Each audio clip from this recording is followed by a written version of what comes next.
시청자 여러분 안녕하십니까? 경북 동해안 지역은 오늘에 이어 내일도 맑은 날씨가 이어지겠습니다. 다만 낮과 밤의 기온차가 10도 이상으로 크겠으니 건강관리에 유의하시기 바랍니다. 오늘 낮 최고 기온은 영덕 18도, 포항 20도 등 18에서 20도의 분포로 쌀쌀했고 내일 아침 최저 기온은 8도에서 11도의 분포를, 낮 최고 기온은 22에서 23도의 분포를 보이겠습니다.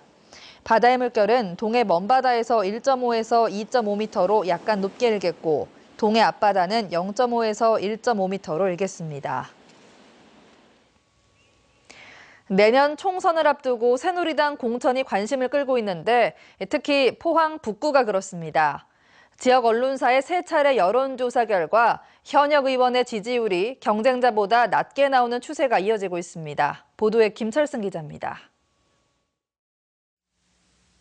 지난달 말부터 최근까지 실시된 언론사의 세 차례 여론조사 결과 이병석 현 의원에 대한 지지율이 박승호 전 포항시장에 비해 낮게 나오고 있습니다.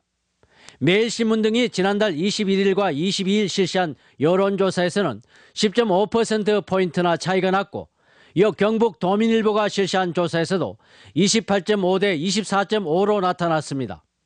영남일보가 실시한 최근 조사에서도 오차 범위이긴 하지만 현역이 밀리는 추세가 이어졌습니다.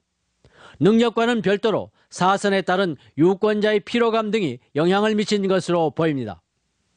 박성호 전 포항시장이 우세한 것이 어떤 일정한 경향으로 나타나고 있고요. 당분간은 이런 경향이 유지되지 않을까라고 판단이 됩니다. 이 의원 측은 시간이 지나면 중진의 필요성에 대한 공감대가 확산돼 여론 흐름에 변화가 일어날 것으로 기대하고 있습니다. 하지만 최근 들어 포스코 비리를 수사 중인 검찰이 이 의원과 가까운 업체를 잇따라 압수수색한 것도 다양한 해석을 낳고 있습니다.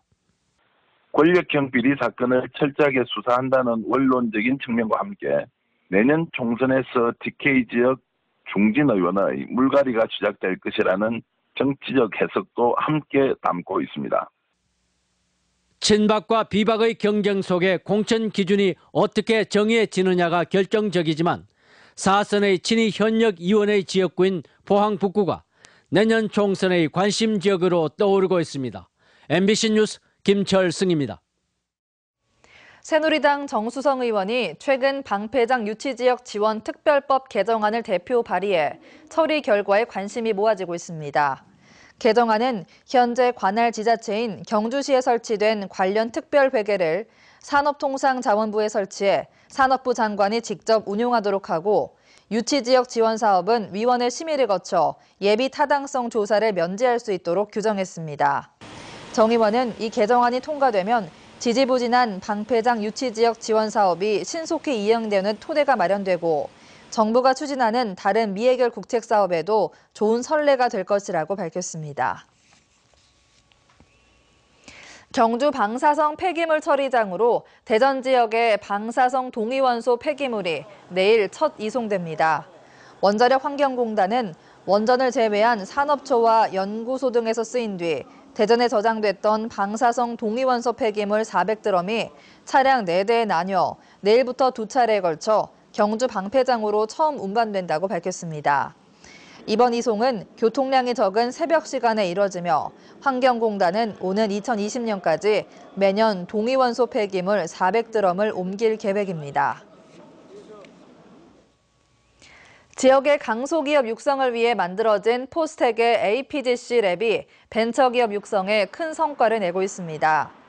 지난해 9월 문을 연 APGC 랩은 포스텍 출신 동문기업 협의체인 APGC와 함께 창업을 희망하는 학교 구성원들을 적극 지원해 산학 협력을 통한 지역 강소기업 육성 선도 모델로 제시되고 있습니다. 한편 최양희 미래창조과학부 장관은 오늘 APGC 랩을 방문해 어떻게 학내 창업을 장려하고 있는지 현장의 목소리를 들었습니다. 이어 포항창조경제혁신센터를 찾아 주요 전시상품을 살펴본 뒤 입주 기업들을 소개하는 드림벤처 라운지를 둘러봤습니다. 한국은행 대구 경북본부에 따르면 지난달 대구 지역 아파트 매매 가격은 전달보다 1.2% 올랐고 경북 지역은 전달보다 0.4% 올랐습니다. 또 지난달 대구와 경북의 아파트 전세 가격은 전달보다 각각 0.8%와 0.5% 올랐습니다. 한편 지난 8월 대구와 경북에서 이루어진 토지와 아파트 거래는 전달보다 각각 16.9%와 26.6% 줄었습니다. 경상북도와 각 시군은 오늘부터 15일까지 지방세 체납 차량에 대한 번호판 영치 활동에 나섰습니다. 이에 따라 경북도와 시군 세무공무원 200여 명이 지역 공용 주차장과 아파트 밀집 지역 등지에서 자동차세를 2차례 이상 체납한 차량을 찾아내 번호판을 영치하고 견인합니다.